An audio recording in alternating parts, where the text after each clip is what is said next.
Inauguré le 18 mai dernier, le monument patriote serait bientôt détruit selon des informations abondamment partagées depuis quelques jours sur les réseaux sociaux.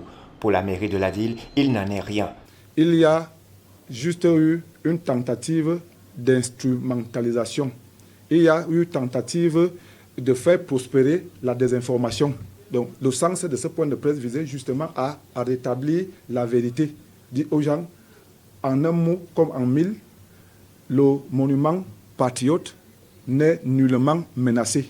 L'alerte est partie d'une correspondance du ministère de l'Habitat dans laquelle Célestine Ketia-Cortez invitait Luc Messi à Tangana à une séance de travail dans le cadre du projet de construction d'un échangeur qui, selon le plan, devrait traverser le centre-ville de Yaoundé, passant par le carrefour des services du Premier ministre.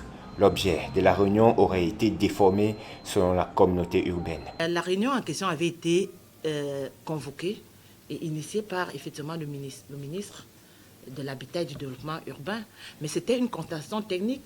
Vous allez voir que l'objet du projet porte une réflexion sur la reconstruction, donc reconfiguration du projet.